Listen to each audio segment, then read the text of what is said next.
ঘটনাটি যিনি পাঠিয়েছেন তিনি ঘটনার শুরুতে লিখেছেন, পৃথিবী মানুষের একার নয়। সত্যিই তো তাই। আমার খুব ভালো লেগেছে শুরুতে এরকম একটি লাইন পড়ে। চলে যাচ্ছি ঘটনায় যেভাবে লেখা আছে সেভাবেই পড়ে শোনাচ্ছি। পৃথিবী মানুষের একার নয়। আসসালামু আলাইকুম রাসেল ভাই ও প্রিয় শ্রোতা, আশা করছি আপনারা সবাই ভেতর থেকে ভালো আছেন এবং সুন্দর আছেন, নিরাপদে আছেন। আমি লিখছি মালয়েশিয়ার জহুর বারু নামক জায়গা থেকে। ঘটনায় অনিচ্ছাকৃত ভুল, বাচনভঙ্গি এবং শব্দ নির্বাচনে কোনো রকমের ভুল পেলে দয়া করে ক্ষমা সুন্দর দৃষ্টিতে দেখবেন। আমি আজকে যে ঘটনাটি শেয়ার করব, ঘটনাটি আমি এবং আমার দুই বন্ধু সজীব এবং ফারহান আমাদের সঙ্গে ঘটে যাওয়া একটি বাস্তব নির্মম সত্য ঘটনা।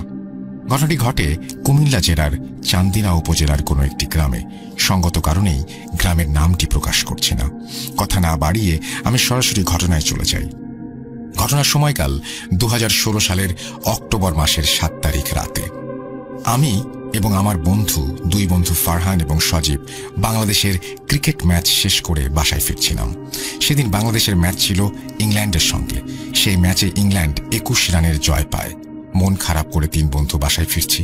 বলে রাখা ভালো, আমরা আমাদের বাসা থেকে মোটামুটি 20 থেকে 25 মিনিট দূরত্বে স্থানীয় বাজারের বড় স্ক্রিনে খেলা দেখার সুযোগ থাকায় সিদ্ধান্ত নেই আজ বাজারে খেলা দেখব। যেই ভাবা সেই কাজ। সেদিন ডে নাইট ম্যাচ থাকায় খেলা শেষ করে বাসায় ফিরতে ফিরতে মোটামুটি 12টার কাছাকাছি হয়ে যায়। আমরা যেই রাস্তা দিয়ে ফিরছিলাম এবার সেটা একটু বিবরণ দেই, তাহলে ঘটনাটি বুঝতে সহজ হবে। বাজার থেকে বেরিয়ে আমাদের একটি কাঁচা মাটির রাস্তা ধরে বাসার দিকে আসতে হয়। চারপাশে ফসলের জমি অর্থাৎ ধান ক্ষেত এবং মাঝখানে কাঁচা মাটির রাস্তা। আমাদের সবার বাসা পাশাপাশি হওয়ায় আমরা একসঙ্গে ফিরছিলাম। কাঁচা মাটির রাস্তা ধরে কিছু দূর আসার পর আমরা 3 জনই অনুভব করি আমাদের পেছন পেছন কেউ হাঁটছে। পেছনে কে আছে সেটি দেখার জন্য আমরা পেছনে ঘুরে তাকাই এবং দেখলাম আশেপাশে তো দূরের কথা, চারপাশে যতদূর চোখ যায় দৃষ্টি সীমানার মধ্যে কেউ নেই। ব্যাপারটি প্রথমে আমরা আমাদের বোঝার ভুল ভেবে উড়িয়ে দিয়ে বাসার দিকে হাঁটতে থাকি। চারিদিক নীরব, নিস্তব্ধ, চাঁদের আলো এবং দক্ষিণ পশ্চিম দিক থেকে প্রবল বাতাস এসে একটি মনোরম, মনোমুগ্ধকর পরিবেশ তৈরি করেছিল। আমরা দারুণ উপভোগ করেছিলাম প্রকৃতির মায়াবী রূপ। আমাদের এই সুখের অনুভূতি বেশিক্ষণ স্থায়ী হয়নি। হঠাৎ আমাদের বন্ধু সজীব ফাঁকা রাস্তার কিছু একটার সঙ্গে তার পা আটকে যায়। পরক্ষণেই আমরা তাকে টেনে তুলি এবং ঠিকঠাকভাবে রাস্তা দেখে হাঁটতে বলি। আমাদের ব্যাপারটি খুব অস্বাভাবিক মনে হলেও সজীব বলেছে অন্য কথা। সজীব বলেছিল সে কিছুর সাথে ধাক্কা খায়নি এবং তার মনে হয়েছে কেউ তাকে ল্যাং মেরেছে, অর্থাৎ তার পায়ের সামনে কেউ পা বা বাঁশ টাইপের কিছু একটা দিয়ে তাকে আটকিয়েছে এবং সেটার সাথে ধাক্কা খেয়ে সে পড়ে গেছে। সজীবের মুখ থেকে এটা শোনার পর আমাদের ভেতরে একটু ভয় কাজ শুরু করে। ব্যাপারটিকে সিরিয়াসলি নিয়ে আমরা হাঁটার গতি বাড়িয়ে দেই। একটু দূর আসতেই একটি কালভার্ট পড়ে। আমরা যখন কালভার্টের কাছাকাছি চলে এসেছি তখন হঠাৎ করে 3 জনই দেখলাম কালভার্টের ঠিক মাঝখানে একটি সাপ। সাপটি দেখতে ছিল ভীষণ রকমের ভয়ঙ্কর এবং অদ্ভুত টাইপের মোটা। সচরাচর গ্রামে গঞ্জে এত মোটা প্রজাতির সাপ দেখা যায় না। সাপের গায়ের রং ছিল ধবধবে সাদা এবং চোখগুলো ছিল কিছুটা তারাবাতির মতো। আমরা দূর থেকেও ঠিকঠাক সাপের চোখগুলো দেখতে পাচ্ছিলাম, যেহেতু চাঁদের আলোয় পরিষ্কার দেখা যাচ্ছিল। সাপটি আমাদের এক দৃষ্টি তাকিয়ে দেখছিল, যেন অনেকদিন পর দেখা। তাছাড়া সে আমাদের অনেক কিছু বলতে চায়। আমরা তখনও কালভার্টে উঠিনি। পরক্ষণে দেখলাম আমাদের ঠিক পেছনে দেখতে ঠিক একই রকম আরেকটি সাপ। এই দৃশ্য দেখে ভয়ে আমাদের হার্ট অ্যাটাক হওয়ার মতো অবস্থা। কিন্তু আশ্চর্যজনক ব্যাপার হলো সাপ দুটো আমাদের কোনো রকমের ক্ষতি করতে চাইছে না। মানে মনে হলো তারা নির্দিষ্ট জায়গায় অবস্থান করছিল, অর্থাৎ প্রথমে যেখানে দেখেছিলাম 5-7 মিনিট কেটে যাবার পরেও সাপ দুটি ঠিক সেই জায়গাতেই ছিল। এখানে বলে রাখা ভালো, আমাদের বন্ধু ফারহান কোরআনের হাফেজ। তৎক্ষণাৎ সে আমাদের প্রশ্রয় দিয়ে বলল ভয় না পেতে এবং সে পা দিয়ে একটি গোলাকার বৃত্ত এঁকে আমাদের বলে এই বৃত্তের ভেতর অবস্থান করতে এবং সে কিছু দোয়া কালাম পড়ে আমাদের শরীর তাৎক্ষণিকভাবে বন্ধ করে দেয়। কিছুক্ষণ পর সাপ দুটি চোখের পলকে কোথায় যেন ভ্যানিশ হয়ে যায় এবং আমরা সেই রাতের মতো বাসায় ফিরে আসি কোনো রকমের অসুবিধা ছাড়াই। উল্লেখ্য, আমরা ঘটনাটি পরিবারের কারোর সাথে শেয়ার করিনি, কারণ এমন কিছু ঘটেছে শুনলে রাতের বেলা বাসা থেকে আর বের হতে দেবে না। যাই হোক, তারপর ৩-৪ দিন স্বাভাবিকভাবেই কেটে গেল। ফারহান তার মাদ্রাসায় চলে যায়, আমি আমার মতো ব্যস্ত হয়ে পড়ি। এই ঘটনার একদিন পরে খুব সকালে সজীব আমাকে কল দিয়ে তার সঙ্গে জরুরি দেখা করতে বলে। আমি কারণ জানতে চাইলে সে বলে বাসায় আয়, তারপর সব বলবো। আমি সকালে নাস্তা শেষ করে সজীবের সঙ্গে দেখা করতে বাসায় যাই। তখন সজীব বলল, গতরাতে আমি বাসার ছাদে দাঁড়িয়ে ফোনে কথা বলছিলাম, হঠাৎ করে আমার চোখ গেল ছাদের কর্নারে থাকা পানির ট্যাঙ্কের দিকে। আবছা আলোয় একটা অবয়বের মতো কিছু দেখার ভুল ভেবে আমি সেদিকে খেয়াল করলাম না। হঠাৎ করে মনে হলো আমার পেছনে কেউ দাঁড়িয়ে আছে এবং আমার ঘাড়ের ওপর গরম নিঃশ্বাস ফেলছে। আমি হঠাৎ চমকে গিয়ে পেছনে ফিরে তাকাতেই কাউকে দেখতে পেলাম না এবং আমি তাড়াহুড়া করে যেই ছাদ থেকে নামতে যাব তখনই আমার মনে হলো একটা ছায়ামূর্তি আমাকে পেছন থেকে টেনে ধরেছে। তৎক্ষণাৎ আমি চিৎকার করতে চেষ্টা করি, কিন্তু মুখ দিয়ে কোনো শব্দই বের হচ্ছিল না। হঠাৎ আমি ফিল করলাম একটা গরম বাতাস অনেক সুগন্ধি নিয়ে আমার নাকে এসে ঢুকলো। এরপর আমার আর কিছু মনে নেই। সকালে ঘুম ভাঙি যখন আমি নিজেকে আবিষ্কার করি ঘরের মেঝেতে, কিন্তু রাতে আমি তো ছাদে ছিলাম, আমাকে ছাদ থেকে রুমেই বা কে আনলো? আমি সব শুনে সজীবকে কিছু উল্টাপাল্টা বৈজ্ঞানিক যুক্তি দিয়ে ব্যাপারটি হ্যালুসিনেশন বলে চালিয়ে দেই। প্রিয় লিসনার্স, কি মনে হচ্ছে ঘটনাটি এখানেই শেষ? একদম না, আমরা কেবলমাত্র ঘটনার মাঝামাঝি আছি। শুনুন তারপর। এর পরদিন মাঝরাতে সজীব তার রুমে ঘুমিয়েছিল। হঠাৎ তার রুমে কারো পায়চারির শব্দে তার ঘুম ভেঙে যায় এবং ঘুম ভাঙার পর সে যা দেখল সেটা দেখার জন্য সে মোটেও প্রস্তুত ছিল না। সে দেখল তার সামনে গতকাল রাতে ছাদে দেখা অবয়বটি হাতে একটি সাদা সাপ নিয়ে দাঁড়িয়ে আছে এবং ফিসফিস করে কিছু একটা তাকে বলতে চাইছে, তাকে আহ্বান করছে তার সঙ্গে যাবার জন্য। এবং সেই আহ্বান জানিয়ে অবয়বটি যখনই সজীবের দিকে এগিয়ে আসতে শুরু করলো তখনই প্রচন্ড ভয়ে সজীব জোরে চিৎকার দিয়ে জ্ঞান হারায় এবং সকালে ঘুম ভেঙে সে তাকে আবিষ্কার করে তার বিছানার আশেপাশে তার পরিবারের সবাই তাকে ঘিরে রয়েছে। সজীবের জ্ঞান ফিরলে তার পরিবারের মানুষ তাকে গতরাতে চিৎকার করার কারণ জানতে চায় এবং সে কেন এরকম করেছে, জ্ঞান হারিয়ে ফেলেছিল কেন, এসব জানতে চায়। তখন সজীব তার সঙ্গে ঘটে যাওয়া সবকিছু তার পরিবারের মানুষদের সঙ্গে শেয়ার করে। সবকিছু শুনে সজীবের বাবা অর্থাৎ আঙ্কেল সজীবকে রাতে ছাদে গিয়ে কথা বলার জন্য অনেক বকাবকি করেন। সজীবের বর্ণনা মতে অবয়বটি ছিল একটি মেয়েটি ছিল দেখতে ভীষণ সুন্দরী। তার উচ্চতা ছিল কমপক্ষে 9 থেকে 10 ফুট এবং চোখগুলো ছিল ঝলমলে। সে আরো বলে সে জীবনে কখনো এত সুন্দর মেয়ে দেখেনি। এরপর প্রতিদিন রাতেই কিছু না কিছু ঘটছিল তার জীবনে। সজীবের অবস্থা যখন চরম অবনতির পর্যায়ে তখন আঙ্কেল স্থানীয় মসজিদের ইমাম সাহেবের সঙ্গে পরামর্শ করে ইমাম সাহেব সজীবকে একটি তাবিজ আর কিছু বিভিন্ন রঙের সুতা পরিয়ে দেয় এবং সেগুলো সবসময় পরে থাকতে বলেন। হুজুরের তাবিজ আর সুতা পরার পর থেকে সজীবের অবস্থা আরো খারাপের দিকে যেতে থাকে। সেদিন রাতে অবয়বটি আবারও সজীবের রুমে আসে এবং সেদিন সজীবের রুমে তার বাবা অর্থাৎ আঙ্কেলও ঘুমিয়েছিলেন। যেহেতু সজীব রাতের বেলা একা থাকলে হঠাৎ চিৎকার করে উঠত। অবয়বটি এসে দূর থেকে সজীবকে উদ্দেশ্য করে বলে যে সে যা করছে তাতে কোনো কিছুই লাভ হবে না এবং সে তাকে আবারও আহ্বান জানায় তার সঙ্গে চলে আসতে বলে এবং এক সময়ে সে ঘরের কোনো একটা ছোট্ট ফুটো দিয়ে বের হয়ে চলে যায়। এসব কিছু চোখের সামনে ঘুরতে দেখে আঙ্কেল নিজেও দেখতে পান এবং ভয় পান এবং আল্লাহকে ডাকতে ডাকতে রাতটা কাটিয়ে দেন। সকাল হলেই 2-3 গ্রাম পরে একজন বিখ্যাত কবিরাজের কাছে যান তারা এবং ঘটনাটি খুলে বলেন। সব ঘটনা খুলে বলার পর কবিরাজ কিছুক্ষণ সময় নিয়ে সজীবের পরিবারকে জানায় সজীবকে একটি মেয়ে জিন আসর করেছে এবং জিনটি চায় সজীবকে নিয়ে যেতে। এখন এর চেয়ে বেশি কিছু বলা সম্ভব নয়, বলছেন কবিরাজ। কবিরাজের মুখে সব শুনে সজীব এবং তার পরিবার এই সমস্যা থেকে বের হয়ে আসার উপায় জানতে চায়। তখন কবিরাজ বলে আমার একদিন সময় লাগবে, এরপরই আমি সঠিক চিকিৎসা সম্পর্কে বলতে পারবো। এটা বলে সজীবের পরিবারকে আশ্বস্ত করে সেই কবিরাজ এবং সেই সঙ্গে সজীবকে 2টো তাবিজ দেয় কবিরাজ। বলে সজীবের গলায় পড়তে হবে এই তাবিজ, অপরটি তাদের বাসায় বাইরে দরজার সামনে 7 হাত মাটির নিচে পুঁতে রাখতে হবে। এতে করে সেই জিনটি চাইলেও সজীবের কোনো ক্ষতি করতে পারবে না। আর 1 গ্লাস পানিতে কিছু গাছের ছাল বাকল ভিজিয়ে কিছু দোয়া পড়ে সেই পানিটি সকাল বিকাল সজীবকে পান করতে বলে। সেদিনের মতো সজীব তাদের পরিবার থেকে বিদায় নিয়ে চলে যায়। আগামীকাল সন্ধ্যার পরে আসতে বলেন কবিরাজ। সজীব বাসায় চলে যায়, কবিরাজের কথা মতো সব ঠিকঠাক মতো করে। সেদিন আর কোনো সমস্যা হয়নি। এর পরের দিন সন্ধ্যায় সজীব এবং সজীবের পরিবার কবিরাজের কাছে আসে সমস্যার সমাধান জানতে চাইলে কবিরাজ বলেন কিছুদিন আগে সন্ধ্যার পর সজীব ক্রিকেট খেলা শেষ করে যখন প্রাইমারি স্কুলের পেছনের রাস্তা দিয়ে তার বন্ধুদের সঙ্গে আসছিল তখন পাশেই একটি পুরনো আম গাছে সজীব একটি পাখিকে উদ্দেশ্য করে ঢিল ছুঁড়ে। রাসেল ভাই, এখানে বলে রাখা ভালো, আমাদের গ্রামের একদম শেষের দিকে উল্লেখিত প্রাইমারি স্কুলটি অবস্থিত। স্কুলের পেছনে যতদূর চোখ যায় শুধুই ফসলি মাঠ, অর্থাৎ ধান ক্ষেত। তাই সেদিকটায় কেউ কোনো জরুরি কাজ ছাড়া যায় না। যাই হোক, বলছেন কবিরাজ, সজীব যেই পাখিটিকে উদ্দেশ্য করে ঢিল ছোড়ে, এটি কোনো পাখি ছিল না, এটি ছিল একটি মেয়ে জিন।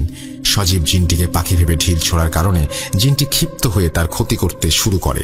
সুযোগ বুঝে কালভার্টের ওপর থেকে ঘিরে ধরে এবং পরক্ষণেই জিনটির সজীবকে ভীষণ ভালো লেগে যায় এবং জিনটি এখন সজীবের ক্ষতি না করে সজীবকে সঙ্গে করে নিয়ে যেতে চায়।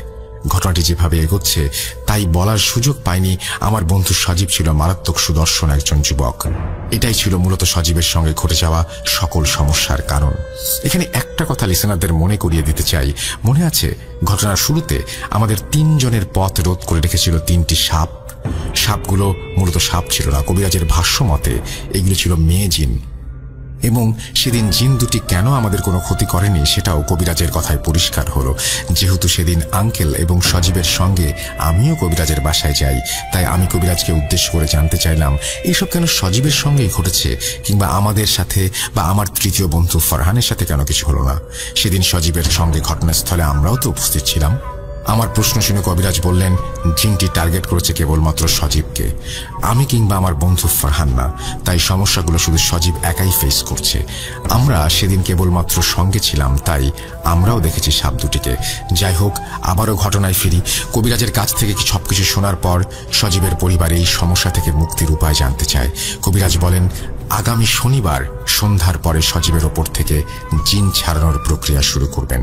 তার আগে কবিরাজের প্রস্তুতির জন্য কিছু সময় লাগবে বলে জানান।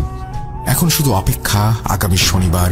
এদিকে সজীবের সঙ্গে অতি প্রাকৃতিক তেমন আর কিছু ঘটেনি। সজীব আস্তে ধীরে উন্মাদের মতো হয়ে যেতে শুরু করে। ঠিকঠাক খাবার খেত না, গোসল করতো না। হঠাৎ বলে উঠত, মা বাবা ও আসছে, আমাকে নিয়ে যাবে, সে আমার জন্য অপেক্ষা করছে, আমাকে নিয়ে যাবে। যাই হোক, এভাবে 2 দিন কেটে যায়। সন্ধ্যার পরে একটা ভ্যানে করে কবিরাজের বাড়িতে পৌঁছাই আমরা। রাস্তায় আমাদের সঙ্গে ছোট্ট ছোট্ট অনেক কিছু ঘটেছে, সেগুলো সময় স্বল্পতার কারণে আর শেয়ার করলাম না। রাত 8টার দিকে কবিরাজ তার আসনে বসেন এবং তার সহযোগীকে দিয়ে জিন হাজির করানোর সব ধরনের কাজ সম্পন্ন করেন। এরপর শুরু হলো জিন হাজির করার প্রক্রিয়া। কবিরাজ তার সামনে কিছু মোমবাতি, আগরবাতি এবং ধূপ জ্বালিয়ে একটি ত্রিভুজ আকৃতির কিছু এঁকে তার মাঝখানে কিছু উপকরণ সামগ্রী রেখে সজীবকে সামনে বসিয়ে মন্ত্র বা দোয়া টাইপ কিছু একটা পড়তে থাকেন। 15-20 মিনিট পর কবিরাজ এক সহযোগীর সরিয়ে সেই মেয়ে জিনটিকে ভর করান এবং কবিরাজকে সে লম্বা করে সালাম দেয়। কবিরাজ সালামের জবাব নিয়ে উপস্থিত সবাই এবং কবিরাজকে অনুসরণ করে সালামের উত্তর দেই আমরাও। তারপর কবিরাজ জিনটিকে জিজ্ঞেস করেন, তোর নাম কি আর কেন এই ছেলেটাকে কষ্ট দিচ্ছিস?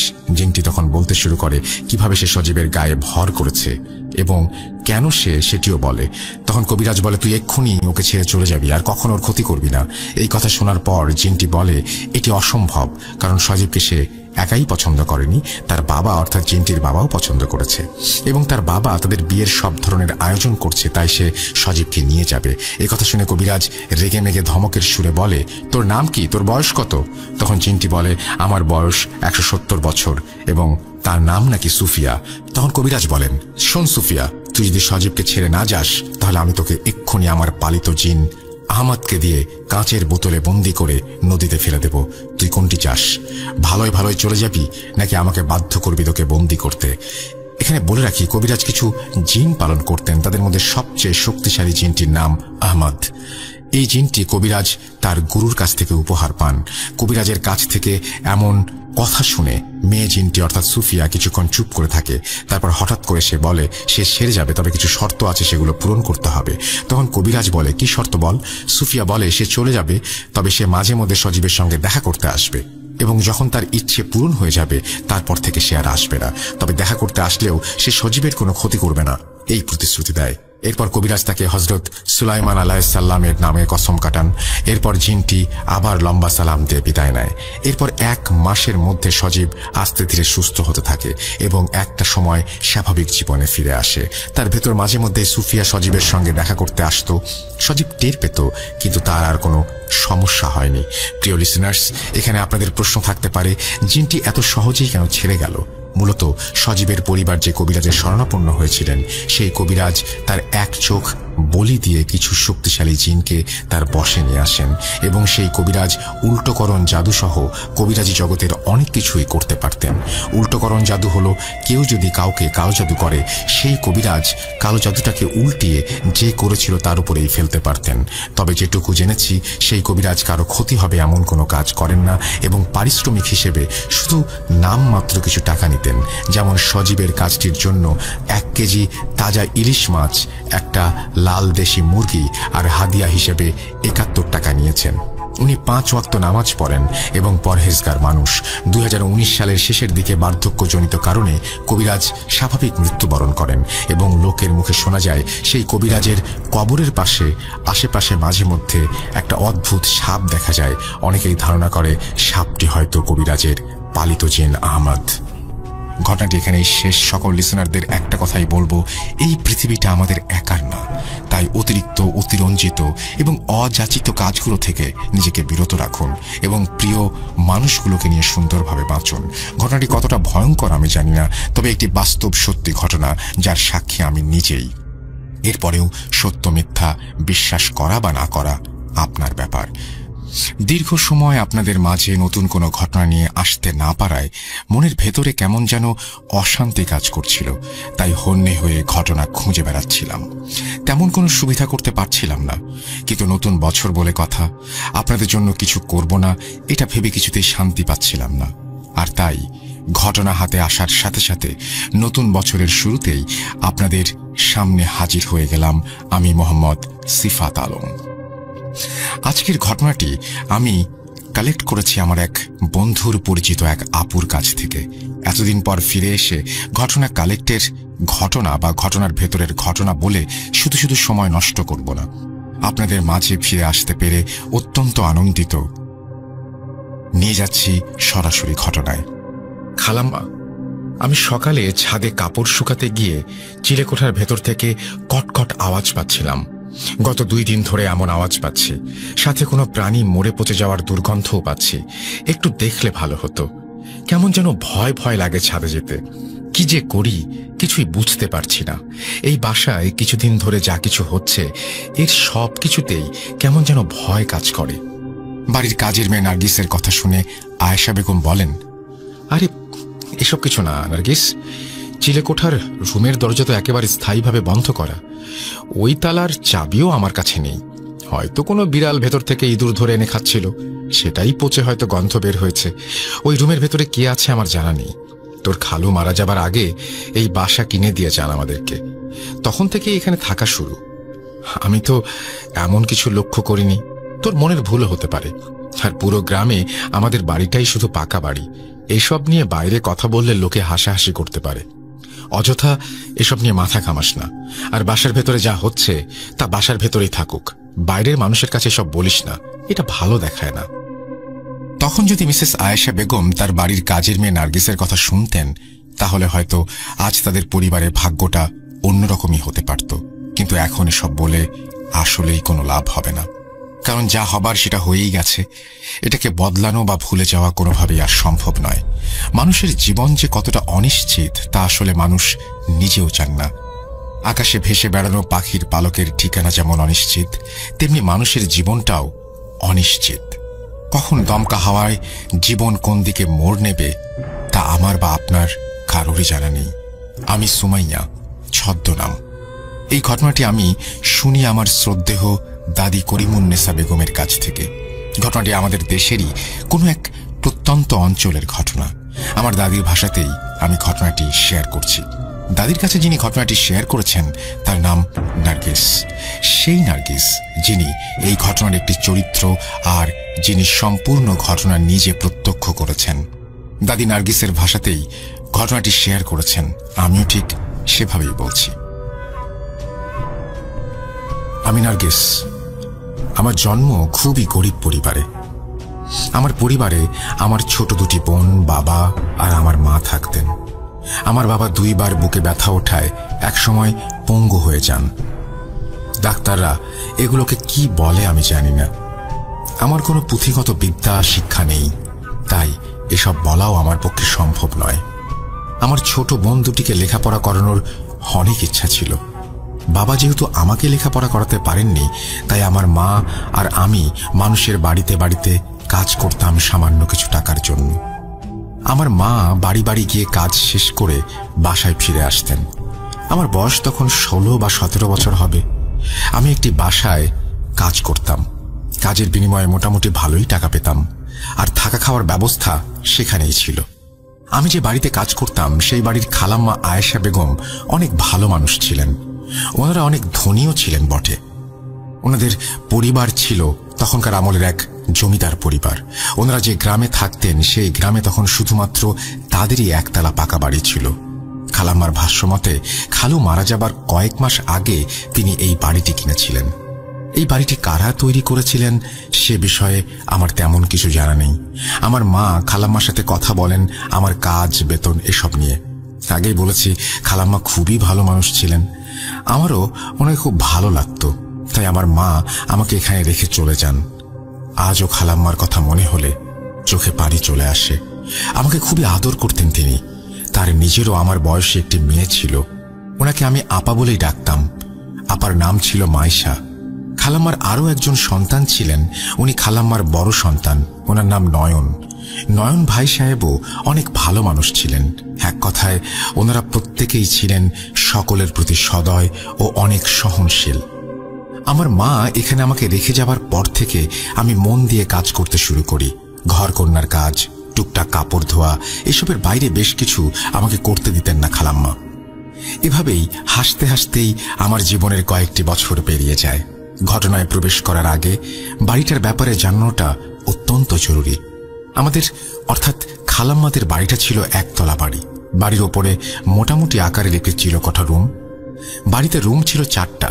এক রুমে আমি আর খালাম্মা থাকতাম, একটায় মায়েশা আপা আর একটায় নয়ন ভাই সাহেব থাকতেন, আর অন্য রুমটা ফাঁকা থাকত।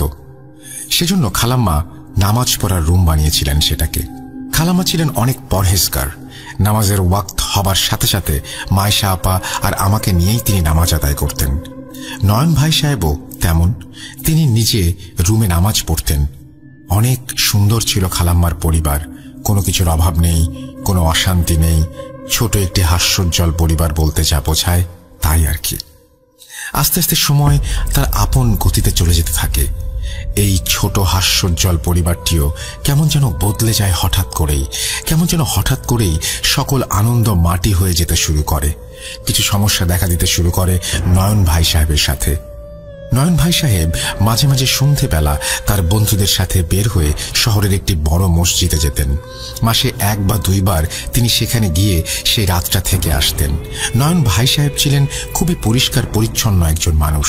সবসময় নিজের পোশাক, রুম ঝকঝকে তকতকে করে রাখতেই পছন্দ করতেন। দিনে 2 বার গোসল করতেন তিনি, আর আমাকে অনুরোধ করে বলতেন, নার্গিস, আমার রুমটা আমি বাসায় না থাকলে একবার করে ঝাড় দিয়ে যাস, আর জানালাগুলো একেবারে বন্ধ রাখিস না। সতেজ হাওয়া না পেলে ভালো লাগে না। আর শোন, একটু কষ্ট হলেও দিনে 2 বার রুমটা ঝাড় দিস বোন। আর কিছুই তোকে করতে বলবো না, শুধু এটুকুই। নয়ন ভাই সাহেবের ব্যবহার ছিল অমায়িক। তিনি নিজের কাপড় চোপড়ও নিজে ধুয়ে দিতেন। আমার কাজ ছিল শুধু ছাদে সেগুলো শুকুতে দেয়া।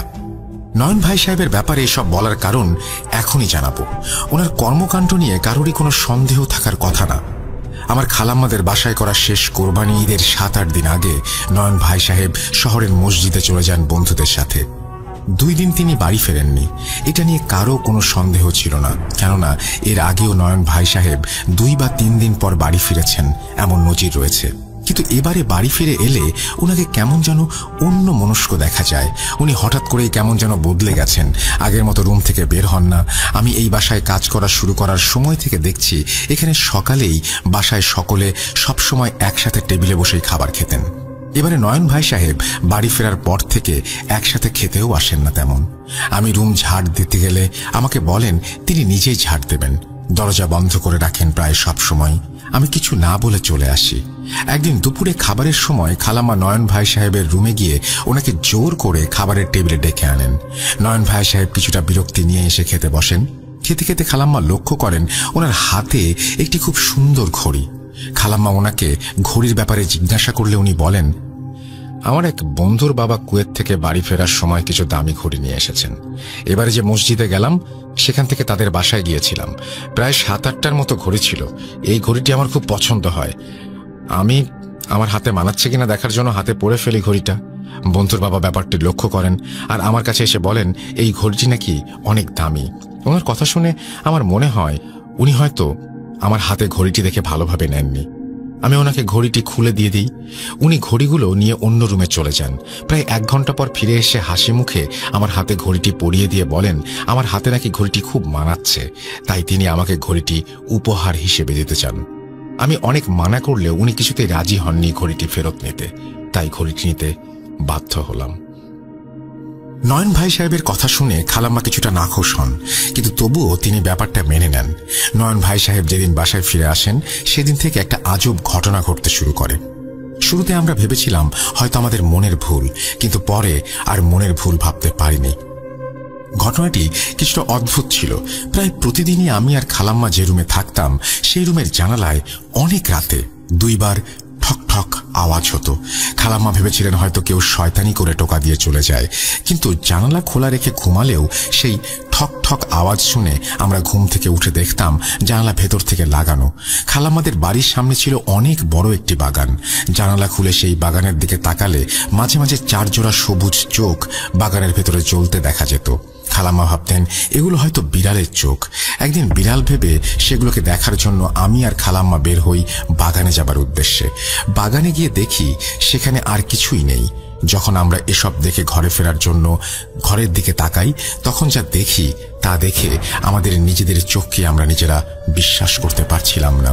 আমরা দেখি আশেপাশের বাড়িঘর সব দেখা যাচ্ছে ঠিকই, কিন্তু আমাদের বাড়িটা একেবারে কুয়াশায় আচ্ছন্ন। মনে হবে একরাশ কুয়াশা শুধুমাত্র আমাদের বাড়িটাকে এমনভাবে ঢেকে রেখেছে যেন বাড়িটা একেবারে লোকচক্ষুর আড়াল হয়ে গেছে। খালাম্মা কিছুটা চিন্তিত হয়ে পড়েন। এসব নিয়ে উনি আমার সঙ্গে তেমন কোনো কথা বলেননি, হয়তো আমি ভয় পাবো ভেবেই বলেননি। এর পরের দিন আমি মাঝরাতে ঘুম থেকে উঠে দেখি খালাম্মা রুমে নেই। জানালাও খোলা দেখে বাগানের দিকে তাকিয়ে দেখি খালাম্মা বাগানে দাঁড়ানো। তিনি আমাকে নিয়ে এক দৃষ্টিতে বাড়ির বাইরে তাকিয়ে আছেন, আর তার পেছনে সেই 4 জোড়া জলজলে চোখ, সবুজ চোখ। আমি সাথে সাথে ওনাকে আনার জন্য বাগানে যাই আর দেখি সেখানে খালাম্মা ছাড়া অন্য কিছুই নেই। ফেরার সময় আজও দেখি আমাদের বাড়িটা ভয়ঙ্কর কুয়াশায় আচ্ছন্ন। পরপর কয়েকদিন আমরা একই জিনিস লক্ষ্য করি। কয়েকদিন পর সকালে খাবার সময় খালাম্মা নয়ন ভাই সাহেবের কাছে ঘটনাগুলো বলেন। খালাম্মা খুবই উদ্বিগ্ন ছিলেন জন্য তিনি নয়ন ভাই সাহেবকে শহরের মসজিদ থেকে একজন হুজুর নিয়ে আসতে বলেন। নয়ন ভাই সাহেব কোনো কথারই উত্তর দিচ্ছিলেন না, একেবারেই চুপ করেছিলেন তিনি। খালাম্মা ওনাকে ধমক দিলে উনি চেতনা ফিরে পান আর বলেন তিনি আগামীবার শহরে মসজিদে গেলে হুজুরকে সব জানাবেন আর বাসায় আসার কথা বলবেন। নয়ন ভাই সাহেব পরবর্তীতে শহরের মসজিদে গিয়ে হুজুরকে সব খুলে বলেন, কিন্তু হুজুর ব্যস্ত থাকায় তিনি তখন আসতে পারেননি। এর মাঝে জানালা ঠক ঠক, বাগানে চলতে থাকা চোখ, কুয়াশায় মোড়ানো বাড়ি এসব চলমান ছিল। এভাবেই কেটে যেতে থাকে। একদিন নয়ন ভাই সাহেব শহরের মসজিদে যাবার জন্য বের হন, কিন্তু অবাক করা ব্যাপার হলো বের হওয়ার কয়েক ঘন্টার মধ্যেই তিনি আবার ফিরে আসেন, যা তিনি এর আগে কখনোই করেননি। ওনার জামায় লেগেছিল দুর্গন্ধযুক্ত ময়লা। বাড়ি এসে তিনি নিজের রুমে চলে যান এক দৌড় দিয়ে। খালাম্মা কি হয়েছে জিজ্ঞাসা করাতেও উনি কোনো জবাব দেননি। উনি রুমে গিয়ে গোসল করেছেন ভেবে খালাম্মা আমাকে একটু দেরি করে খাবার দিতে বলেন। আমিও খালাম্মার কথা মতো একটু দেরিতেই টেবিলে খাবার সাজানো শুরু করি। খাবার সাজিয়ে আমি খালাম্মা আর মাইশা আপাকে ডাকি। ওনারা আমার ডাক শুনে টেবিলে চলে আসেন। নয়ন ভাই সাহেব না আসায় আমাকে পাঠানো হয় ওনাকে ডেকে নিয়ে আসার জন্য। তার রুমের সামনে গিয়ে আমি খাবারের জন্য ডাকতেই তিনি বিদ্যুতের বেগে বের হয়ে আসেন আর চোখের পলকেই খাবার টেবিলে চলে যান। তার পোশাকে তখনও ময়লা লেগেছিল। খালাম্মা ওনাকে ধমক দেন এমন অবস্থা দেখে, কিন্তু নয়ন ভাই সাহেব যেন কোনো হুঁশেই নেই। তিনি টেবিল থেকে খাবার নিয়ে পাগলের মতো খেতে শুরু করেন। খাবার তার পোশাকের এখানে সেখানে লেগে যাচ্ছে, তবুও তিনি সেসবের তোয়াক্কা না করে নিজের মতো খেয়েই চলেছেন। খাওয়া শেষ করে তিনি হাত না ধুয়েই রুমে গিয়ে আবার দরজা আটকে দেন। নয়ন ভাই সাহেবের এমন আচরণ দেখে আমি সহ খালাম্মা ও মাইশা আপা আমরা 3 জনই খুব ভয় পাই যে নয়ন ভাই সাহেব এত পরিষ্কার পরিচ্ছন্ন, তার পোশাকে ময়লা আর এভাবে খাচ্ছেন, এটাও দেখতে হবে এবং তা আবার বিশ্বাসও করতে হবে। এটা মেনে নিতে সত্যিই আমাদের খুব কষ্ট হচ্ছিল। খালাম্মাও অনেক চিন্তায় পড়ে যান। আমরা নয়ন ভাই সাহেবের রুমে গিয়ে দরজায় কড়া নাড়ি। দরজা খোলাই ছিল, হয়তো তিনি পরে দরজা খুলে দিয়েছিলেন। আমরা রুমে গিয়ে দেখি তিনি ঘুমাচ্ছেন। খালাম্মা, মাইশা আপা আর আমি ওনার রুম থেকে এসে খাওয়া দাওয়া শেষ করি। খালাম্মা ভাবেন হয়তো নয়ন ভাই সাহেব অসুস্থ, তাই তিনি গ্রামের এক পরিচিত চাচাকে খবর দেন। চাচা এলে তিনি চাচাকে শহর থেকে ডাক্তার নিয়ে আসতে বলেন। সেই চাচা শহরেই কাজ করতেন, একটি চিনির কারখানায়। চাচা বলেন তিনি রাতে ফেরার পথে ডাক্তার নিয়ে আসবেন। পরের দিন সারাদিন নয়ন ভাই সাহেব ঘুমিয়েই কাটিয়েছেন। এক ওয়াক্ত নামাজও পড়েননি তিনি। ওনার শরীরে ছিল প্রচণ্ড জ্বর। সেদিন রাতে সেই চাচা একজন ডাক্তার নিয়ে আসেন। ডাক্তারকে আমাদের বাড়ি দিয়ে তিনি নিজের বাড়িতে চলে যান। ডাক্তার নয়ন ভাই সাহেবের রুমে এসে ওনাকে দেখেন। দেখা শেষ করে তিনি বলেন, অতিরিক্ত জ্বরের জন্য এমন হয়েছে, চিন্তার কিছু নেই, দ্রুতই ঠিক হয়ে যাবেন তিনি। আমি জ্বর কমার ইঞ্জেকশন দিচ্ছি আর কিছু ওষুধ দিচ্ছি, 3 বেলা খাবার পর এই ওষুধ খাওয়াতে হবে। এই বলে ডাক্তার সাহেব বের হয়ে যাবার সময় লক্ষ্য করেন উনি নিজের ব্যাগ নয়ন ভাই সাহেবের রুমেই রেখে এসেছেন। খালাম্মা আমাকে ব্যাগ আনতে পাঠালে আমি ওনার রুমে গিয়ে দেখি তিনি উল্টো হয়ে হাতের ওপর ভর করে দাঁড়িয়ে আমার দিকে তাকিয়ে হাসছেন, আর ওনার চোখ একেবারে লাল। এই দেখে আমি চিৎকার দিয়ে জ্ঞান হারাই। জ্ঞান ফিরে এলে খালাম্মাকে সব খুলে বলি। খালাম্মা আমাকে অনেক বোঝান আর বলেন ওনারা নয়ন ভাই সাহেবের রুমে গিয়ে দেখেন তিনি নাকি একইভাবে ঘুমাচ্ছিলেন। তিনি বারবার আমাকে বোঝান এটা মনের ভুল, কিন্তু আমি কিছুতেই রাজি নই এটা মেনে নিতে। তবুও নিজেকে সামলে নেই। সেদিন আমাকে খালাম্মা আরাম করতে বলেন। আমি ঠিক আছি এই বলে খালাম্মাকে আশ্বস্ত করে উঠে ঘর ঝাড় দিতে শুরু করি। নয়ন ভাই সাহেবের রুমে ভয় নিয়ে ঢুকে দেখি তিনি ঘুমাচ্ছেন, আর রুমের এক কোণায় ডাক্তারের ব্যাগ। আমি ব্যাগ দেখে খালাম্মাকে জিজ্ঞেস করি, খালাম্মা, ডাক্তার সাহেব তো ব্যাগ নেন নাই? আপনি না আমাকে ব্যাগ আনতে বললেন, পরে আমি অজ্ঞান হয়ে গেলাম, এরপর উনি কি আমাকে দেখেননি? ব্যাগটাই বা নিয়ে যাননি কেন? খালাম্মা বলেন, তোর চিৎকার শুনে আমি আর মাইশা নয়নের রুমের সামনে এসে তোকে অজ্ঞান অবস্থায় পাই। পরে তোকে মাইশার রুমে নিয়ে যাই। মাইশা ডাক্তারকে ডাকার জন্য গিয়ে দেখে তিনি নেই। পরে নয়নের রুমে গিয়ে দেখি ওনার ব্যাগ ওইভাবেই রাখা। উনি ব্যাগ না নিয়েই চলে গেছেন, হয়তো তারা ছিল। খালাম্মার কথা শুনে আমি বেশ অবাকই হই। খালাম্মা যে অবাক হননি তা না, খালাম্মা যেই চাচা ডাক্তারকে এনেছিলেন তাকে দিয়ে সেই ব্যাগ পাঠিয়ে দেন। কিন্তু সেই চাচা ফিরে এসে বলেন ডাক্তার নাকি নয়ন ভাই সাহেবকে দেখে আসার পর থেকে আর আসেননি। একটা মানুষ হঠাৎ করেই লাপাত্তা হয়ে যাবার কোনো কারণ আমরা খুঁজে পাচ্ছিলাম না। এদিকে নয়ন ভাই সাহেবের অবস্থার কিছুটা উন্নতি হয়। ওনার রুম পরিষ্কার করে ওনার ময়লা পোশাক ধুয়ে দিয়ে আমি ছাদে চলে যাই কাপড় শুকাতে দেবার জন্য। আজ বেশ কয়েকদিন যাবৎ চিলেকোঠার ভেতর থেকে কটকট কটকট শব্দ ভেসে আসছে, আর সাথে পচা দুর্গন্ধ। খালাম্মাকে জানাই আমি। খালাম্মা বলেন হয়তো ইঁদুর মরে পড়ে আছে আর কটকট শব্দ বিড়ালের হতে পারে, হয়তো ইঁদুর খাচ্ছে বিড়াল। এইভাবে দিন চলে যাচ্ছিল। নয়ন ভাই সাহেব মোটামুটি সুস্থ হলে ঠিক করেন শহরের মসজিদে যাবেন। যেই ভাবা সেই কাজ, তিনি সন্ধ্যায় বের হন মসজিদে যাবার জন্য। প্রতিবার শহরের মসজিদে যাবার আগে নয়ন ভাই সাহেব খালাম্মাকে বলে যান। এবারে ওনাকে এমন কিছু বলতে দেখিনি। উনি তৈরি হলেন আর নিজের মতো বের হয়ে গেলেন। ওনাকে কেমন যেন অন্য মনস্ক দেখাচ্ছিল, হয়তো মনে মনে কিছু ভাবছিলেন যা তাকে ভেতর থেকে বিব্রত করে তুলছিল। আমি অন্য বার উনি চলে গেলে দরজা বন্ধ করে ঘরে চলে যাই, কিন্তু আজ যেন ওনাকে যতদূর চোখ যায় দেখতে খুবই ইচ্ছা করছিল। কিছুদূর যাবার পর মানুষটা ডুবে যাওয়া সূর্যের ন্যায় কোথায় যেন মিলিয়ে গেল। মনে হচ্ছিল যেন সামনে থাকা অন্ধকারে ঝাঁপ দিলেন তিনি, অথবা সামনে থাকা অন্ধকার তাকে নিয়ে টেনে গ্রাস করে ফেলল। এক মনেই দেখছিলাম আমি ওনার মিলিয়ে যাওয়া। হঠাৎ পেছন থেকে খালাম্মার ডাকে চেতনা ফিরে পাই আর দরজা আটকে ঘরে চলে যাই। ভাই সাহেব সর্বোচ্চ 2 বা 3 বারের জন্য শহরের মসজিদে যান সাধারণত। খালাম্মা আমাকে জিজ্ঞাসা করেন আমি বাইরে কি দেখছি। আমি ওনাকে উত্তরে বলি, খালাম্মা, ভাই সাহেব শহরের মসজিদে চলে গেলেন, সেটাই দেখছিলাম। উনি কেমন যেন কিছুটা দূরে গিয়ে অন্ধকারে মিলিয়ে গেলেন। প্রতিবারই তো এমন হয়, এরকম সময়ই উনি বের হন। আমি দরজা লাগিয়ে চলে আসি ভেতরে, কিন্তু আজ ওনার যাওয়াটা দেখছিলাম, কখনো তো দেখি না, তাই আজ ইচ্ছে হলো। খালাম্মা আমার কথা পাত্তা না দিয়ে দীর্ঘশ্বাস ছেড়ে বলেন, কি যে হলো ছেলেটার, আগের মতো আর কথাবার্তাও বলে না, সারাদিন রুমেই থাকে, খেতেও আসে না তেমন, আর বাইরে বের হলেও জানিয়ে যায় না। আমার ছেলেটা তো এমন ছিল না। আল্লাহর কাছে সাহায্য চাওয়া ছাড়া তো আর কোনো কিছু করার নেই। দোয়া করিস যেন নয়ন আবার আগের মতো হয়ে যায়। এসব আমি দেখতে পারি না, কিছুই ভালো লাগে না আমার। মেয়েটাও এসব নিয়ে চিন্তিত। নিজের চিরচেনা ছেলেটা এভাবে বদলে যাওয়া কোনো মা কি সহ্য করতে পারে বল? পারে না। যাই হোক, দোয়া করিস মা। খালাম্মার কথা শুনে আমার মনের কোথাও যেন একটি ক্ষীণ ব্যথা অনুভব হয়েছিল। লোকে বলে এক নারীর কষ্ট আরেক নারী নাকি ভালো বুঝতে পারে, হয়তো এমন কিছুই হবে। সেসব কথা থাক। ভাই সাহেব চলে যাবার পর আমি রাতের খাবার পরিবেশন করি। গ্রামের মানুষ বলে কথা, গ্রামের অন্ধকার যেমন জলদি নামে তেমনি আশেপাশের সবকিছু একেবারে চোখের পলকে নিশ্চুপ হয়ে যায়। তাড়াতাড়ি খেয়ে অনেকে ইবাদত বন্দেগীতে মশগুল হয়ে পড়েন, নয়তো অনেকে দ্রুত ঘুমিয়ে পড়েন।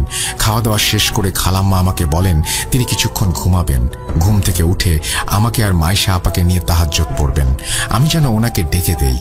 খাবার পর আমি ঘর ঝাড় দিয়ে ও থালা বাসন পরিষ্কার করে পবিত্র কোরআন পড়তে শুরু করি, কিন্তু বেশিক্ষণ পড়তে পারিনি। বারবার ছাদে ওঠার সিঁড়ির দিকে চোখ যাচ্ছিল। সিঁড়িটা আমি যে রুমে বসে কোরআন পড়ছি সেখান থেকে দেখা যায়। সেখানে আমি বারবার দেখতে পাচ্ছিলাম 4 জোড়া সবুজ চোখ। তাদের আকার অন্ধকারের জন্য দেখা যাচ্ছিল না। কয়েকবার তাকানোর পর মনে হলো অন্ধকারের মধ্যে তুলনামূলক বেশি অন্ধকার সেখানে। আমি কোরআন পড়ছি আর সেই অন্ধকার যেন ক্রমাগত মুচড়ে মুচড়ে উঠছে।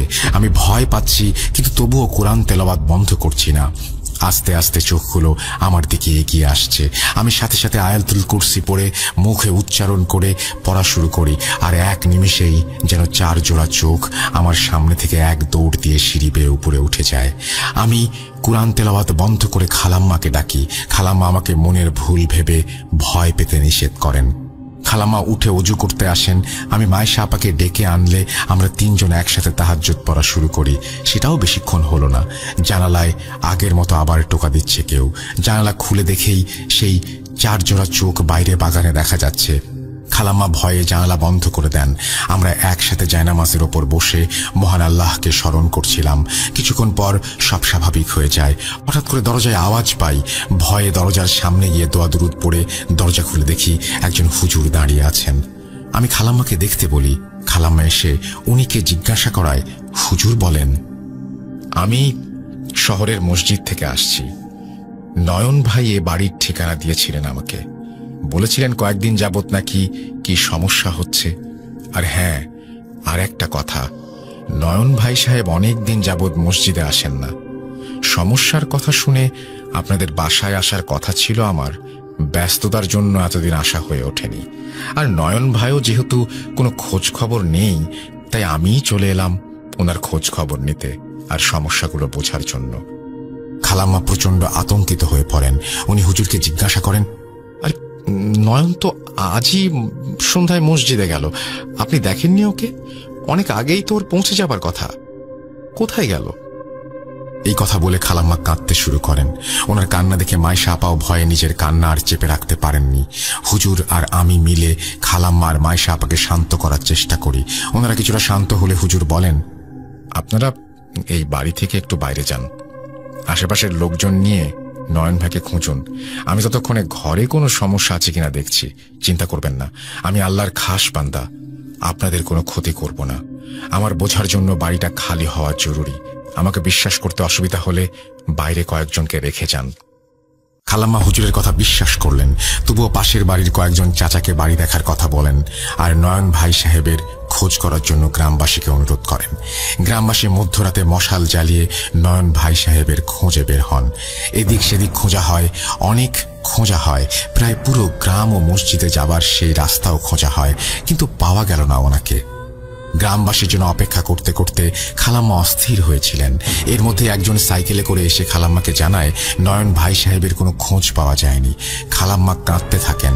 আর কিছুটা সময় সেভাবেই পার করি আমরা। হঠাৎ ভেতর থেকে হুজুর আমাকে ডেকে পাঠান। আমরা ভেতরে গেলে হুজুর বলেন, আপনাদের বাসায় কেউ কি সম্প্রতি কোনো দ্রব্য কিনেছিলেন বা নতুন কোনো দ্রব্য বাসায় এনেছিলেন? বিশেষ করে নয়ন ভাই কি কিছু এনেছিলেন? হুজুরের প্রশ্নের উত্তরে খালাম্মা বলেন, জি হুজুর, বেশ কয়েকদিন আগে ওর এক বন্ধুর বাবা একটি সুন্দর ঘড়ি উপহার দিয়েছিল। ওই ঘড়ি আনার পর থেকেই নয়ন কেমন বদলে যেতে শুরু করে, আর প্রতি রাতে জানালায় টোকা, আর শুধুমাত্র আমাদের বাসায় ঘন কুয়াশায় আচ্ছন্ন হয়ে থাকে। বাগানে 4 জোড়া চোখ দেখা যায়। জানালা খুলে রাখলেও টোকা শুনে উঠে দেখি জানালার ভেতর থেকে লাগানো। আমার ছেলেটাকে তো পাওয়া যাচ্ছে না। ও কোথায় গেছে আমি জানি না। হুজুর, আমাকে আল্লাহর ওয়াস্তে সাহায্য করুন, আপনার পায়ে পড়ি, আমার ছেলেটাকে খুঁজে দিন। খালাম্মার কথা শুনে হুজুর বলেন, ওই ঘড়িটাই সব সমস্যার মূল। আমার মনে হয় আপনারা জমিদার বিধায় আপনাদের শত্রুর অভাব নেই। তেমন কেউই কৌশলে আপনাদের বাসায় কালো জাদু করে ওই ঘড়িটি পাঠিয়েছে। আমি এতক্ষণ এখানে থেকে যা বুঝেছি তা হচ্ছে আপনাদের বাসায় 4টি খবিশ জিনের বাস, যাদেরকে খুব সম্ভবত কালো জাদু করে এই বাসায় পাঠানো হয়েছে। তারা সম্ভবত আপনাদের বাসার ছাদে থাকে, কেননা ছাদে যাবার সিঁড়িতেই বারবার তাদেরকে দেখা যাচ্ছিল। এছাড়াও সারা ঘরেই তাদের বিচরণ রয়েছে। এই জিনের জাতি মারাত্মক খারাপ, কেননা এরা মানব শরীরের মাংস ভক্ষণ করে। এরা মানব রক্ত আর মাংস খেতে খুব পছন্দ করে। আমি নয়ন ভাইয়ের জন্য সত্যিই খুব চিন্তিত, কেননা এই জিনদের কবলে যারা পড়ে তাদের বেশিরভাগই নিখোঁজ হয়ে যান। এরপরে হয়তো এখানে সেখানে তাদের পাওয়া যায় মৃত অবস্থায়। হুজুরের কথা শুনে খালাম্মার কান্না যেন কয়েক শতগুণ বৃদ্ধি পেয়ে যায়। ওনার হৃদয় বিদারক কান্নায় যেন ঘরের প্রতিটি কোণা ভারী হয়ে যাচ্ছিল। হুজুরের কথা শুনে আমার মনে পড়ে সেই দীর্ঘদিন ধরে বন্ধ থাকা চিলেকোঠার ভেতর থেকে পাওয়া আওয়াজ আর মাংস পচা গন্ধের কথা।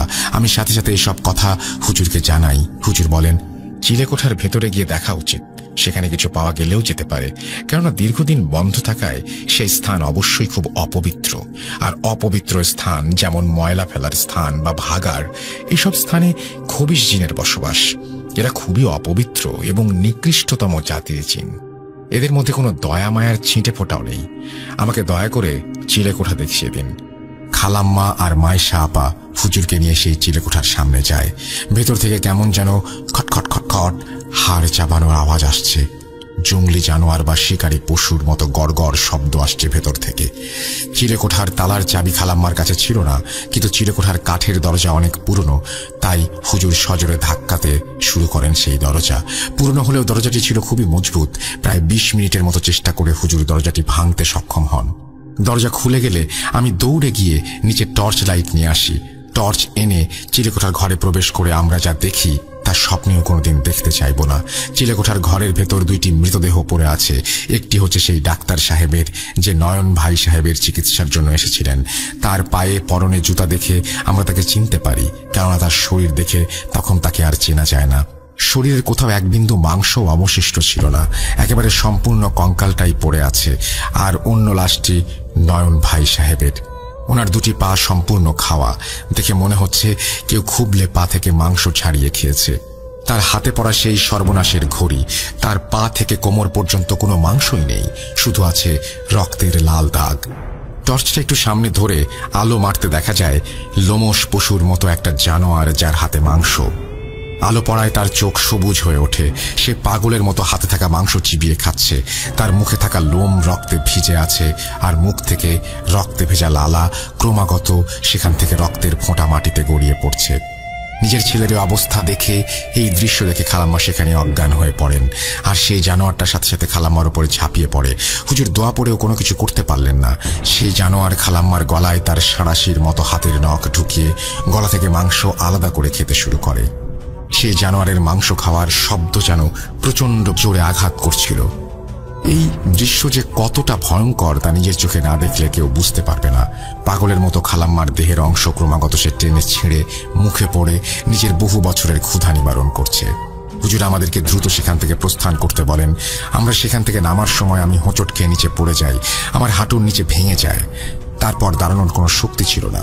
চিলেকোঠার দরজার সামনে আমি পড়েছিলাম।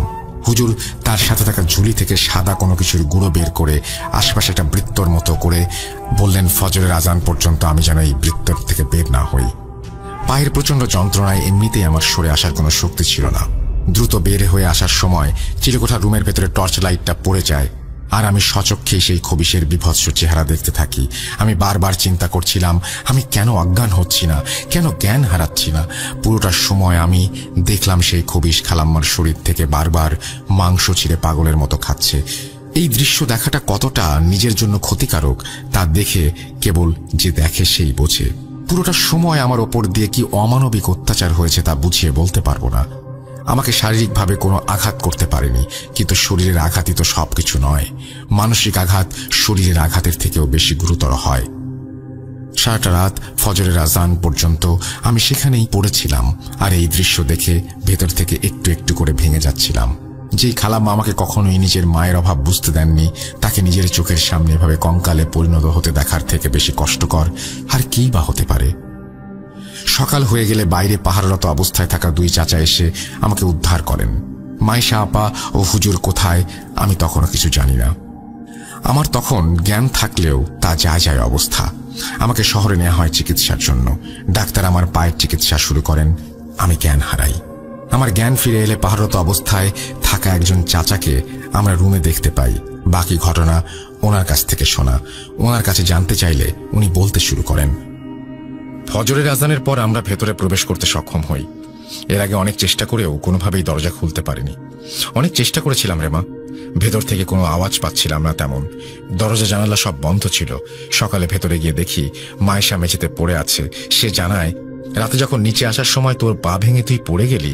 এরপর হুজুর মায়েশাকে একটি চেয়ারে বসিয়ে চারপাশে সাদা একটা কিছু ছড়িয়ে দিয়ে বলে সেই সাদা অঞ্চলের বাইরে যেন বের না হয়। এই বলে হুজুর নয়নের রুমে চলে যান। নয়নের রুম থেকে নাকি তখন তোর খালাম্মার কণ্ঠ শুনতে পায় সে। নিজের মায়ের কণ্ঠ শুনে সে আর নিজেকে ধরে রাখতে পারে না, তাই ছুটে চলে যায় সেই রুমের ভেতরে। ভিতরে গিয়ে রুমে জ্বলতে থাকা কুপিবাতির আলো এসে দেখে চিলেকোঠার রুমে থাকা জন্তুর মতো আরো 3টি জন্তু হুজুরের হাত ধরে আছে আর তার হাত থেকে ছিঁড়ে ছিঁড়ে মাংস খাচ্ছে। যন্ত্রণায় হুজুর চিৎকার করছে আর নিজেকে ছাড়ানোর চেষ্টা করছে, কিন্তু কোনো লাভ হলো না। সেই জন্তুগুলোর মধ্যে একটি জন্তু মায়েশার নাম ধরে তাকে ডাকছে আর মায়েশার দিকে তাকিয়ে কেমন একটা ভঙ্গি করছে।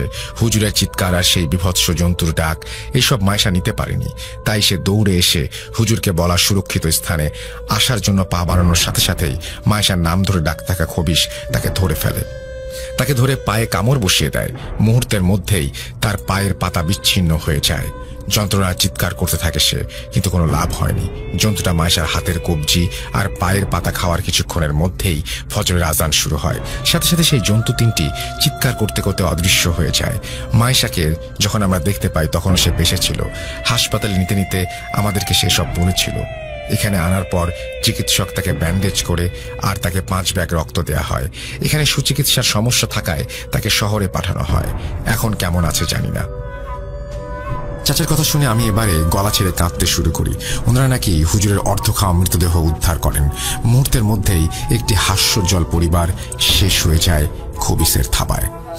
এতটা ভয়াবহ অবস্থার কথা আগে কখনো কেউ শুনেছে কিনা কল্পনাও করিনি, কিন্তু এসব আমাকে নিজের চোখে দেখতে হয়েছে।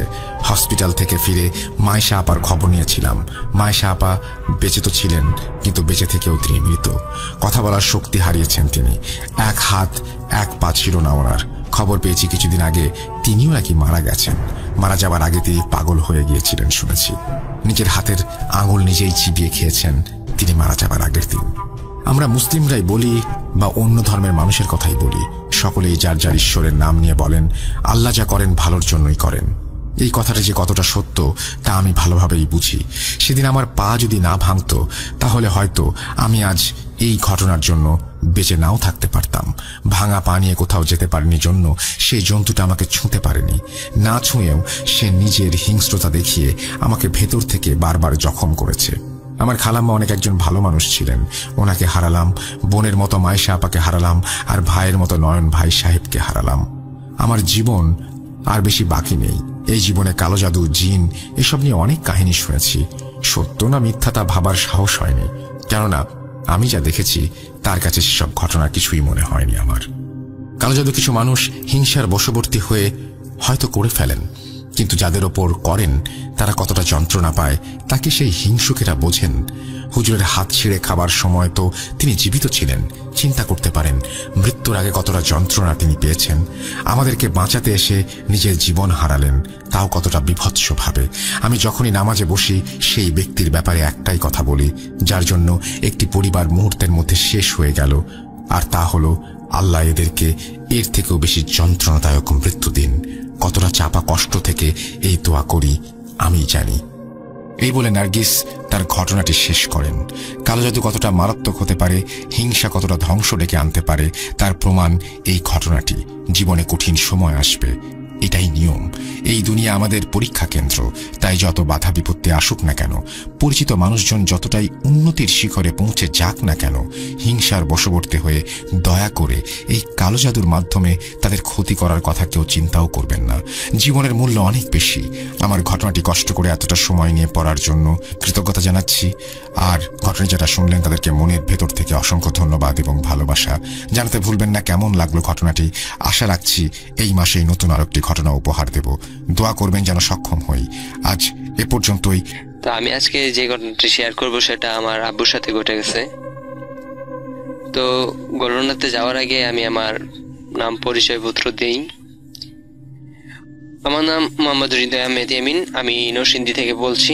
সো রাসেল ভাই, নরসিংদীর মাধবদী থেকে আমি আমার ঘটনাটি আজকে শেয়ার করছি। স্টুডিওতে এসে ঘটনা শেয়ার করার মতো অপশন আমার কাছে নাই, যেহেতু অনেক কর্মব্যস্ততার মধ্য দিয়ে দিনগুলো পাড়ি দিতে হচ্ছে। তো রাসেল ভাই স্টুডিওতে আসতে না পারাতে ভয়েস মেলটা পাঠাচ্ছি। এমনকি সময় স্বল্পতার কারণে মেলটা আমি টাইপ করতে পারতাম, বাট টাইপ করলাম না, ভয়েস করে পাঠাচ্ছি। তো আমরা তখন রাসেল ভাই নারায়ণগঞ্জ থাকতাম। নারায়ণগঞ্জ থাকাকালীন অবস্থায় আমার আবু একটা অফিসে চাকরি করত। সেই অফিস কেন্দ্রিক আর কি ঘটে যাওয়া ঘটনা কি সংযুক্ত কিছু ঘটনা ছিল, এবং আমরা যেখানে থাকতাম সেই বাসাতেও কিছু ঘটনা আছে। তো ঘটনাগুলো আমার আব্বুর সাথেই ঘটেছে। তো ফার্স্ট অফ অল আমি যদি একসাথেই ঘটনাগুলো বলতে যাই তাহলে যেমনটা হবে আর কি। তো আমার আব্বু একদিন রাতে অফিসে যায়। তো সেদিন নাইট ডিউটি ছিল। তো নাইট ডিউটি করাকালীন অবস্থায় উনি ভোর রাত্রের দিকে একটু চোখে ঘুম জড়িয়ে আসে। যেই মালিকের আন্ডারে চাকরি করতো সেই মালিক খুব ভালো ছিল। তো তাদের একটু রেস্ট করার জন্য একটা সিস্টেম রাখতো। তো সেটা খুব স্বনামধন্য একটা আর কি কার্টুন ফ্যাক্টরি ছিল। সেখানে অনেক প্রকারের মানে সুতার ববিনের কার্টুন আর কি তৈরি করা হতো। তো রাসেল ভাই, আমি যেমন ভাবে আমার আব্বুর কাছ থেকে শুনছি, তো উনি সেই রেস্ট রুমে যায় এবং সেখানে একটু শোয়। তো শোয়ার পর উনি খেয়াল করলেন যে কালো একটা অবয়ব ওনার পাশে এসে শুয়ে পড়ছে। তো জাস্ট শুয়ে পড়ছে। তো উনি ঘুমের মধ্যে থাকা সত্ত্বেও, মানে মাত্র শুয়েছে যেহেতু, তেমন করে আর কি চোখটা লাগেনি। তো ঘুমের মধ্যে থাকা সত্ত্বেও উনি আর কি বুঝতে পারলেন যে হ্যাঁ, আমার পাশে কেউ একজন শুয়েছে। তো কাঁচা ঘুম থাকলে আর কি যেমনটা বোঝা যায়, সবাই বুঝতে পারে যে হ্যাঁ। কিছুক্ষণ পর আমার আব্বু যেটা ফিল করলো, লোকটা শোয়া থেকে উঠে আমার আব্বুর দিকে কি তাকিয়ে বসে আছে এরকমটা। তো আমার আব্বু ওই দিকে মুভ করলো এবং ওইদিকে মুভ করার পর যখন ওইদিকে তাকালো, দেখলো কেউ নেই। কিন্তু উনি যেটা ফিল করছিল সেটা স্পষ্ট ছিল রাসেল ভাই। ঘটনাটা এমন যে একজন মানুষ যদি এসে একটা বেডে বসে বা সেখানে একটা কিন্তু মুভমেন্ট আসে, সেখানে বুঝতে পারে অন্য, মানে বেডে থাকা অন্য একজন মানুষ বুঝতে পারে যে হ্যাঁ এখানে কেউ একজন এসেছে। তো তখন উনি সেটা ফিল করার পর কিছু দেখতে না পাওয়াতে ওইখান থেকে উঠে চলে আসে এবং সেদিনের মতো আর উনি ঘুমায় না সেখানে। বাকি সময়টা উনি যতটুকু সময় ছিল কাজ করার, ততটুকু সময় উনি কাজ করে তারপর সকালবেলা বাসায় চলে আসে। বাসায় চলে এসে রেস্ট নেয়। তো সেদিনটা ছিল রাসেল ভাই শুক্রবার হওয়াতে উনি বাসায় ছিলেন। তো শুক্রবার রাত্রে বা মানে অফ ছিল ডিউটি, মানে পরের সপ্তাহ খেয়াল করলে পরের শনিবার থেকে আবার ডে শিফট ছিল। তো নাইট শিফট যখন শেষ হয়ে গেছে, তো ডে শিফটে যাওয়ার জন্য আর কি শুক্রবারের দিনটা এবং শুক্রবারের রাতটা অফ ডিউটি ছিল আমার আব্বুর। তো উনি সেখানে আমাদের যে বাসাটা ছিল ওই বাসাতে ঘুমিয়েছিল। তো আমাদের ওই বাসাটা টিন শিট ছিল। তো টিন শিট থাকা সত্ত্বেও আমি তখন ছোট ছিলাম নাকি, আমি আমার বয়স তখন সম্ভবত এই 6 মাস বা 7 মাস এরকম হবে। তো ঘটনাটা এমন ঘটছিল যে আমার যে খালামণি ছিল, আমার আম্মুরা 2 বোন আর কি, আমার আম্মু এবং আমার আম্মুর ছোট একজন বোন ছিল। তো আমার খালামণি আর কি যেটা করছে, উনি ওই সময় বেশ কিছু মাটির পুতুল কালেক্ট করতো। তো ওই সময়টাতে আর কি মানে প্লাস্টিকের পুতুল বা খেলনা পুতুল ওইগুলো তো একটা ছিল না, তো মাটির পুতুলগুলো ছিল। তো আমার খালামণি আমাদের সাথে থাকাতে আর কি উনি মাটির পুতুলগুলো মানে সংগ্রহ করতো এবং সেখানে রাখতো। তো এরকম বিভিন্ন হাতি ঘোড়া আর কি রাখতো যে, এবং আমার আম্মুকে বলতো যে এই তো এই বড় মানে আমাকে মিন করে বলতো যে ইয়ামিন বড় হলে সে আর কি এগুলো দিয়ে খেলাধুলা করবে। তো এই হিসাব করে আর কি রাখতো উনি ক্রয় করে এনে। তো আমার আব্বু শুয়েছে এবং উনি আর কি যেটা ফিল করলো যে ওইখানে একটা পুতুল ছিল যেটা একটা মেয়ে। তো ওই পুতুলটা আর কি রাসেল ভাই ওই পুতুলটা মানে একদম একবারে একজন চলতে ফিরতে পারে এরকম একটা মানুষ যেভাবে মুভমেন্ট করে, ওই পুতুলটা ঠিক ওই রকম ভাবে মানে ওই পুতুলটার ভিতরে যেন একটা জীবন্ত কিছু চলে আসে, যে সেটা মুভমেন্ট করতেছে, হাত পা সবকিছু লড়াতে পারছে এবং চোখ মুখ মানে একজন মানুষ যেভাবে চলতে ফিরতে পারে ঠিক ওই রকম ভাবে। তো রাসেল ভাই যেটা হয় আর কি সেটা হচ্ছে আমার আব্বু দেখলো ওই পুতুলটা হাতে একটা ছুরির মতো নিয়ে আমার আব্বুর দিকে তেড়ে আসছে। তো এক সময় সে পুতুলটা এসে আমার আব্বুর বুকের উপরে উঠে বসে এবং আমার আব্বু ফিল করতে পারে যে বুকের উপরে খুব ভারী কিছু একটা এসে বসেছে। এবং কিছুক্ষণ পর আমার আব্বু আরো খেয়াল করে যে আশপাশ থেকে যে হাতি ঘোড়া গুলো ছিল মাটির তৈরি পুতুলগুলা, ওইগুলো একটু ক্ষিপ্ত মানে রাগান্বিত ভাবে মুভ করে আর কি আমার আব্বুর দিকে তেড়ে আসছে। তো এটা দেখে আমার আব্বু যেটা করে আর কি সজাগ হয়ে যায়। এবং সজাগ হওয়ার পর সবচেয়ে কাকতালীয় ব্যাপার যেটা ছিল রাসেল ভাই, আমি তো অনেক ছোট ছিলাম, আমার কাছে একদমই ইম্পসিবল ব্যাপার। তো আম্মু তো এটা করা সম্ভব না, কেননা আব্বুর বুকের উপরে কেন পুতুল রাখবে। তো যেটা হচ্ছে আর কি যে উনি চোখ মেলে দেখে ওনার বুকের উপরে সেই পুতুলটা, কিন্তু মানে সেটা পুতুলের মতোই আছে কিন্তু সেটা আব্বুর বুকের উপর, এবং উনি চোখ মেলার সাথে সাথে ওনার শরীরটা একদম হালকা হয়ে যায়। তো এই ঘটনাটা ঘটার পর আর কি যেটা হয়, আমার আব্বু খুব ভয় পায় এবং রাগে ওই মাটির যতগুলো পুতুল ছিল সবগুলো ভেঙে ফেলে। এবং পরের দিনের বেলা আর কি তো এই ডিউটিতে যায়। তো যেহেতু শুক্রবার রাতে এই ঘটনাটা ঘটে, তো ঘটাতে আব্বুর রাত্রে ভয়ে বা যে কোনো কারণেই রাতের ঘুমটা বেশ একটা ভালো হয় না। তো উনি বললেন যে যেহেতু রেস্ট নেওয়ার একটা সুযোগ থাকে, তো আমি দুপুরে খাওয়ার পর একটু রেস্ট নেব অফিসেই। তো উনি সেখানে সকালের শিফটে কাজ করার পর যখন দুপুর টাইম লাঞ্চ ব্রেক দেওয়া হয়, তো উনি দুপুরের খাবারটা খেয়ে ওইখানে শুয়ে আর কি যেই রুমটা আছে সেখানে শুয়ে রেস্ট নিচ্ছিল। ওই রেস্ট রুমে যখন রেস্ট নিচ্ছিল তখন এবার যেটা ঘটে আর কি সেটা হচ্ছে উনি খেয়াল করলো যে অনেক উঁচু ছিল ফ্যাক্টরিটা। তো অনেক উঁচু থাকাতে ওই ফ্যাক্টরির উপরে আর কি অ্যাঙ্গেল সিস্টেম ছিল, উপরের ছাদ ছিল না। মানে সম্ভবত দেখবেন আপনি অনেক ফ্যাক্টরির উপরে টিন দিয়ে আর কি যে চালগুলো দেওয়া হয়, তো সেরকমই ছিল। তো ওই লোয়ার অ্যাঙ্গেলে অনেকগুলো কাক বসে আছে এবং সেগুলো অনেক জোরে জোরে চিৎকার করছে। তো আমার আব্বু তখন ঘুমিয়েছিল আর কি। তো এটা উনি স্বপ্নের মতো আর কি ফিল করতে পারছিল। তো একটা সময় যেটা হয় আর কি রাসেল ভাই, আমার আব্বুর ঘুম ভেঙে যায় এবং স্টিল আমার আব্বু তাকিয়ে দেখে সেখানে অনেকগুলো কাক স্টে করছে। মানে উনি ঘুমিয়ে যা দেখছিল, উনি সজাগ হওয়ার পর সেটাই দেখছে যে অনেকগুলো কাক সেখানে রয়ে গেছে। তো একটা সময় উনি দেখছে উনি অনেক নড়াচড়া করতে পারছে না। তো বোবায় দলে সম্ভবত রাসেল ভাই, আমরা যেটা জানি যে বোবা জিন দলে এরকম হয়, মুভ করতে পারে না, কিন্তু বোবা জিনের স্টেপের সাথে এই ঘটনাটা একদম ভিন্ন রকম ছিল।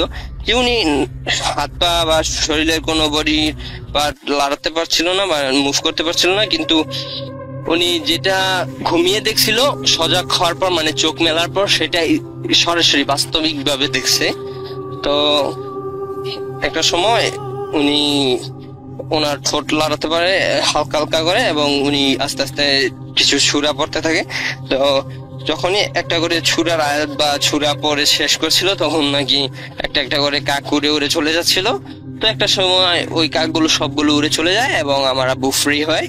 তো পুরা শরীর মুভ করতে পারে। তো সেখানে উনি উঠে বসেন এবং সেখান থেকে তাড়াতাড়ি বের হয়ে চলে আসেন।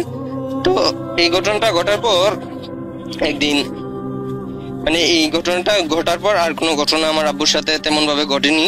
তো একদিন ওই ফ্যাক্টরির যে দারোয়ান ছিল ওনার সাথে আর কি বিভিন্ন আলাপচারিতা, একদিন এই ঘটনাটা বলে বসে আমার আব্বু। তো বলে বসার পর আমার আব্বুকে সেই দারোয়ান যেভাবে আর কি বলছে যে দেখেন, মানে উনি একটু বয়স্ক টাইপের বলেছিল। তো বলছে, দেখো ভাতিজা, এটা যা তুমি দেখছো তা তুমি তো খুব বড় বাচ্চা বাঁচছো। মানে এখানে একটা দুষ্টু জিন আছে, সেটা মানে তোমার মনে করো সামনে আগে আসতে পারতো, কিন্তু তারপর যখন এই ফ্যাক্টরিটা দেওয়া হয় আর এই খারাপ ঘটনাগুলো ঘটতে থাকে, তো এখানে মালিক কর্তৃপক্ষ ওই কিছু হুজুর কে ডেকে আনে এবং ডেকে আনার পর সেই জিনটাকে বশ করতে পারে এবং সেটাকে মানে এখানে থাকার অনুমতি দিয়ে, মানে এই জায়গাটা ওর বাসস্থান ছিল, তো এই জায়গায় বাসস্থানের জায়গায় ফ্যাক্টরি তৈরি হয়। তো এখন বলছে যে তুমি এখানে বসবাস করতে পারো, কোনো অসুবিধা নেই, কিন্তু যারা এখানে থাকবে তাদেরকে তুমি কোনো ক্ষতি করবে না। তো এটাই ছিল রাসেল ভাই। তো এই জিনটার চেহারাটা আগে যারা ফেস করেছে তারা দেখছে অনেক ভয়ঙ্কর চেহারা ছিল, কিন্তু আমার আব্বুর সাথে যে ঘটনাটা ঘটেছে রাসেল ভাই, সেটা হচ্ছে এই হুজুরেরা যখন এটা কমপ্লিট আটকে রেখে যায় বা ফ্যাক্টরিটা বন্ধ করে দিয়ে যায়, তারপর থেকে আর কি যে আর কি আমার আব্বুর সাথে ঘটনাটা ঘটছে। কিন্তু আমার আব্বু সেই জিনটাকে ফিল করে নাই, কিন্তু ফার্স্ট অফ অল যেই অবয়বটাকে ফিল করেছিল, যে কালো একটা শেডো এসে আমার আব্বুর সেই রেস্টরুমের বেডে প্রথমে শুয়ে পড়ে, তারপরে বসে আমার আব্বুর দিকে তাকিয়েছিল, ওইটা আর কি ফিল করছে। কিন্তু আমার আব্বু ওইটা দেখে নাই, কিন্তু যেটা দেখছে আর কি বাসায় আসার পর ওই মূর্তিটাকে দেখছে, মানে পুতুল, যেটা মাটির পুতুল ছিল ওইগুলো, আর সেগুলো মুভ করে মানে আমার আব্বুর কাছে চলে আসছে এবং কাকগুলোকে প্রথমে ঘুমন্ত অবস্থায় দেখছে এবং সেটা যখন চোখ মেললো তারপরে সেগুলোকে বাস্তবিক অবস্থায় দেখতে পাইছে। তো রাসেল ভাই, ফ্যাক্টরির ভিতরে কাক আসার কোনো ওয়ে ছিল না, মানে চারদিক দিয়ে একদম বন্ধ ছিল।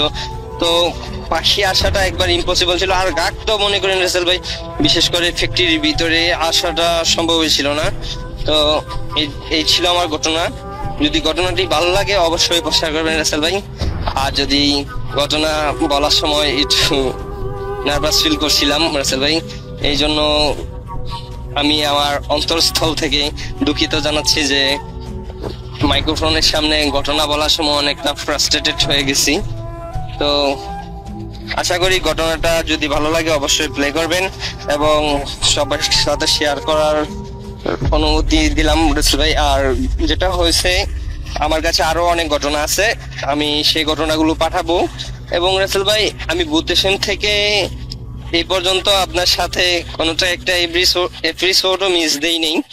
অনেকগুলো স্টোরি আমার মনে গাঁথা আছে, যেগুলো একটা সময় মানে খুব ভালো একটা ফিলিংস তৈরি করছে। অনেকে রাসেল ভাই মনে করেন ভয় থেকে এন্টারটেনমেন্ট পায়। তো আমরা সেই প্রকৃতির মানুষ যারা ভয়কে মানে এন্টারটেইনিং একটা পার্ট হিসাবে মনে করি। তো এই হচ্ছে আমার ঘটনা। যদি ভালো লাগে তাহলে আবার বলছি, অবশ্যই শেয়ার করবেন। আসসালামু আলাইকুম।